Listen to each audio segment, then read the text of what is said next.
ओम हरिओम नारायणाय नमः, माधवाय नमः, केशवाय नमः।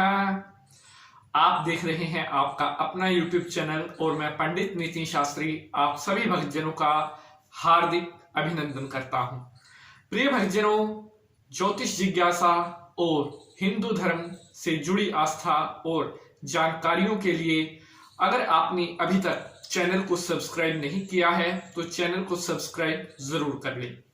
आज के इस एपिसोड में आप सभी को मैं बताऊंगा कि प्रसाद का क्या महत्व होता है और प्रसाद में किस तरह का वस्तु भगवान को अर्पण करनी चाहिए। प्रिय साथियों, तो चलिए शुरू करते हैं आज का यह एपिसोड।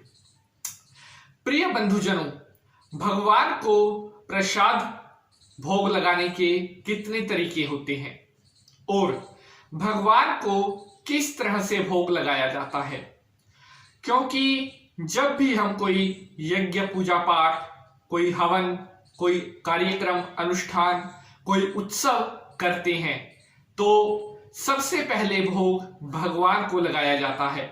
सबसे पहले प्रसाद भगवान को अर्पण किया जाता है, क्योंकि भगवान को भोग लगाने के बाद ही उस प्रसाद को अन्य लोगों में वितरित किया जाता है। और प्रसाद का अर्थ क्या है कि भगवान को लगे हुए भोग से आप जो ग्रहण करते हैं उसमें भगवान का आशीर्वाद शामिल होता है, भगवान की शक्ति शामिल होती है, इसीलिए उसे प्रसाद कहा जाता है।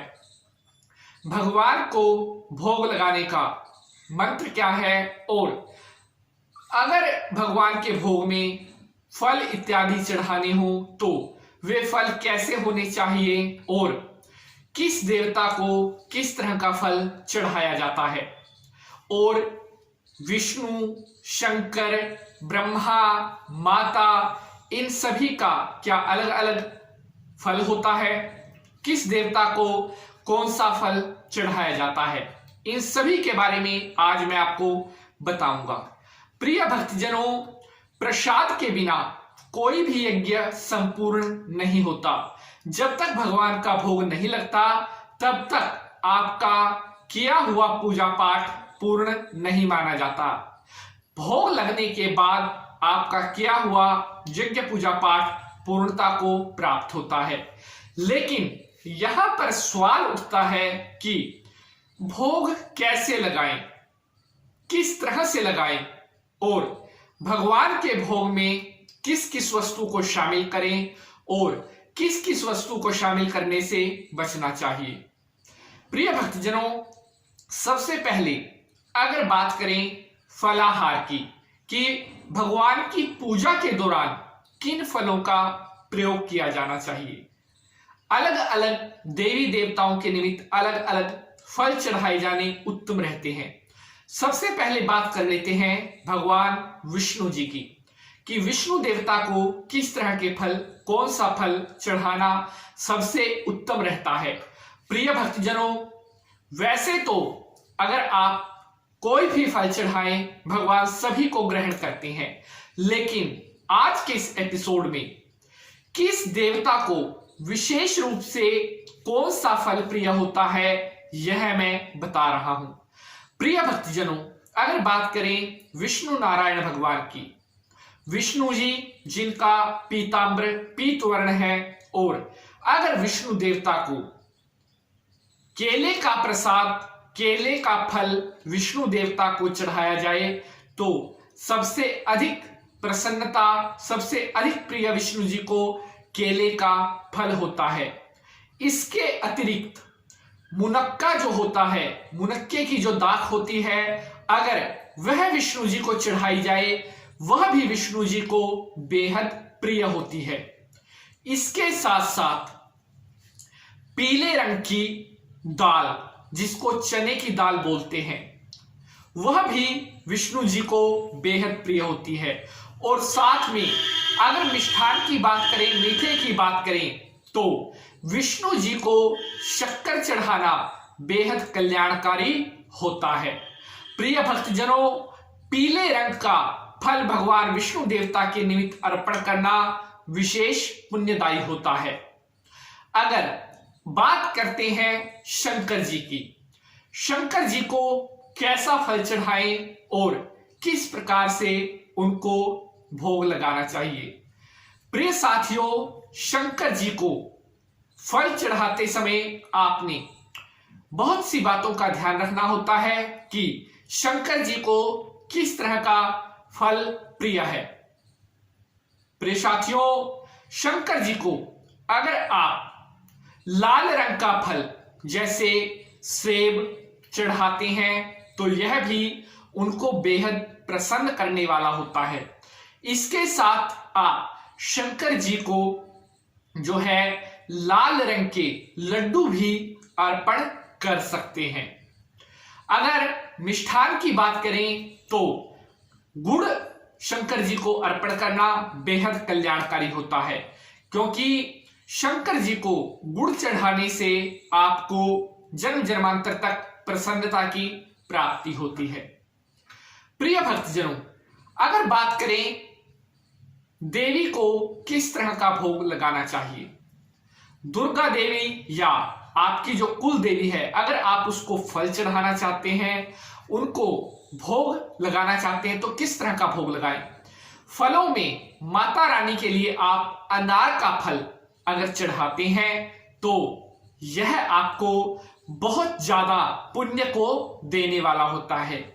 ऐसी मान्यता है कि जो भी मनुष्य माता रानी को अनार का फल चढ़ाते हैं, ऐसे व्यक्तियों को माता रानी का शुभ आशीर्वाद प्राप्त होता है और माता रानी ऐसे भक्तों का, ऐसे मनुष्यों का कल्याण करती हैं। तो इसलिए माता रानी को अगर आप अनार का फल चढ़ाते हैं तो यह बहुत ज्यादा कल्याणकारी होता है। अगर बात करें प्रसाद में माता रानी को किस तरह का भोग लगाए, प्रिय भक्तजनों, प्रसाद में हलवे का भोग लगाना बेहद पवित्र रहता है। अगर आप नवरात्रों में या दुर्गा सप्तशती का या चामुंडा देवी का या किसी भी तरह का कुल देवी का कोई अनुष्ठान कर रहे हैं तो आपने शुद्ध देसी घी से बने हुए हलवे का ही भोग माता रानी को लगाना है। और आप देखिए कि आपका लगाया हुआ भोग माता रानी बड़ी प्रसन्नता से स्वीकार करती है और आपको अपना शुभ आशीर्वाद प्रदान करती है। प्रिय भक्तजनों, अगर बात करें क्षेत्रपाल देवता की, नगर खेड़ा बोलते हैं जिसे, क्षेत्रपाल देवता को कैसा भोग लगाएं। प्रिय भक्तजनों, अगर फलों की बात करें तो फलों में आमतौर पर आप केला या आम का फल भगवान क्षेत्रपाल के लिए अर्पण कर सकते हैं। लेकिन अगर बात करें भोग की कि नगर खेड़े देवता को किस तरह का भोग लगाएं, प्रिय साथियों, नगर खेड़ा देवता जो होता है क्षेत्र की रक्षा करने वाला, क्षेत्र का पालन करने वाला, यानी कि आपकी गांव की या शहर की जो सीमा है उसको नगरपाल खेड़ा देवता बाहरी शक्तियों से सुरक्षित रखता है। अगर आप कभी भी क्षेत्रपाल भगवान का भोग लगा रहे हैं तो आपने या तो खीर का भोग लगाना है या मीठे चावल जो कि गुड़ से बने हुए हो उनका भोग क्षेत्रपाल देवता को लगाना है। मीठे चावल बनाकर के आप नगर खेड़ा देवता को शुक्ल पक्ष में कभी भी भोग लगवाएं और इसके अलावा आप खीर का प्रसाद भी भगवान खेड़ा देवता के अर्पण कर सकते हैं। प्रिय भक्तजनों, अब बात करते हैं भगवान श्री कृष्ण की कि कृष्ण जी को किस तरह का भोग लगता है। आप सभी को पता है बाल गोपाल नटखट नंद गोपाल जिन्हें कहा जाता है, ऐसे हैं कन्हैया लाल।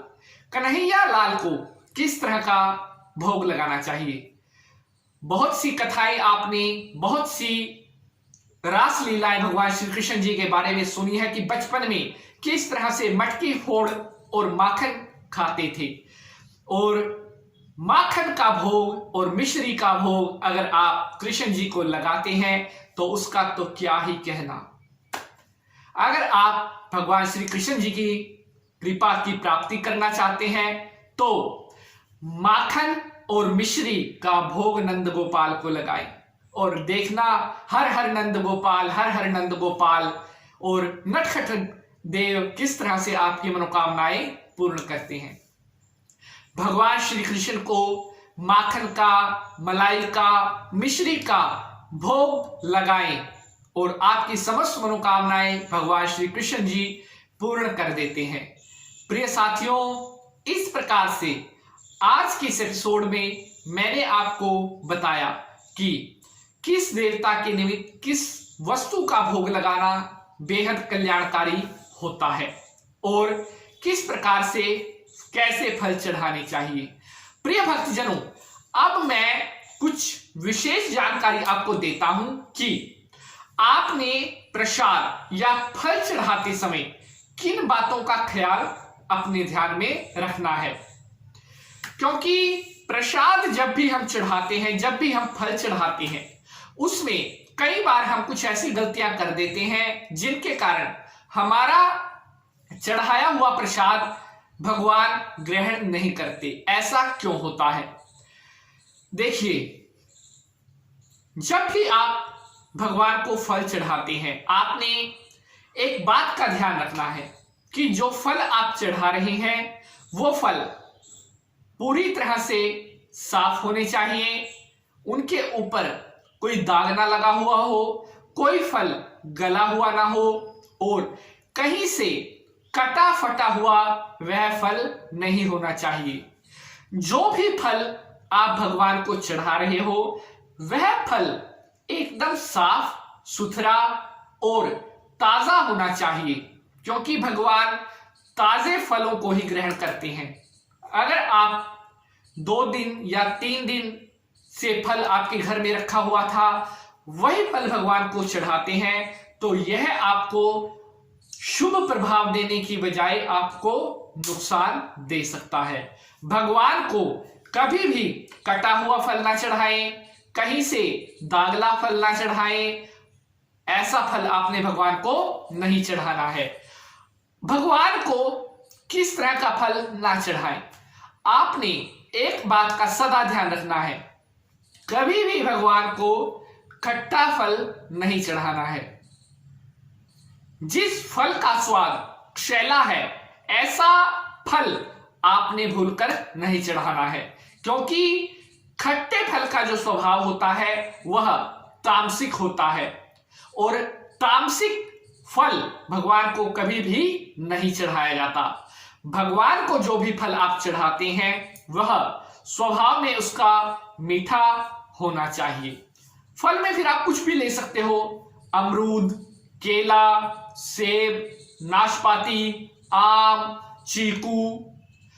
मौसम के अनुसार जो भी फल अच्छा हो वह भगवान को अर्पण करना चाहिए। क्यों आप अच्छे फल भगवान को चढ़ाते हैं? क्योंकि इदम फलम मया देवम स्थापितम पृष्ट्वा तेन में सफला वाप्ति आर्भवेत जन्मनि जन्मनि अखंड ऋतु फलम शिव देवता अर्पणम मास्तु। क्या अर्थ है इस मंत्र का? इस मंत्र का अर्थ है कि जिस प्रकार से भगवान ये सुंदर फल मैं आपको चढ़ा रहा हूं, उसी प्रकार से आप अपना सुंदर और शुभ आशीर्वाद मेरे ऊपर सदैव बनाए रखना और मेरे द्वारा चढ़ाए जा रहे इन फलों को शंकर देवता आप स्वीकार करना और अपनी कृपा दृष्टि मेरे ऊपर बनाए रखना। इस प्रकार से आपने भगवान को सुंदर फल दक्षिणा सहित अर्पण कर देने हैं और फिर देखिए आपके द्वारा की गई पूजा पाठ यज्ञ का फल आपको शीघ्र अतिशीघ्र प्राप्त होता है। प्रिय भक्तजनों, आज के इस एपिसोड से मैंने आप सभी भक्तों को बताने की कोशिश की है कि भगवान को किस तरह का फल चढ़ाएं और कैसे भोग लगाएं।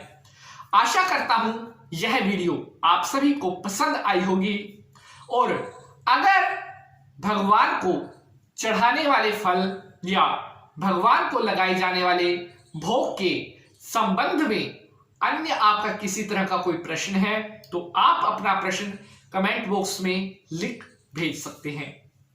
लिंक में हमारी ईमेल आईडी भी है। अगर आप जन्म कुंडली का विश्लेषण करवाना चाहते हैं तो दी गई ईमेल आईडी पर अपना मैसेज छोड़ सकते हैं। प्रिय साथियों, आज के लिए बस इतना ही। अगले अंक में मुलाकात होगी किसी नए विषय के साथ। अगर आप किसी विषय को जानने के इच्छुक हैं तो कमेंट में आप अपना विषय भी छोड़ सकते हैं। अब मैं पंडित नीति शास्त्री आप सबों से आज्ञा लेता हूं। माता रानी आप सभी का कल्याण करे। जय हिंद, वंदे मातरम।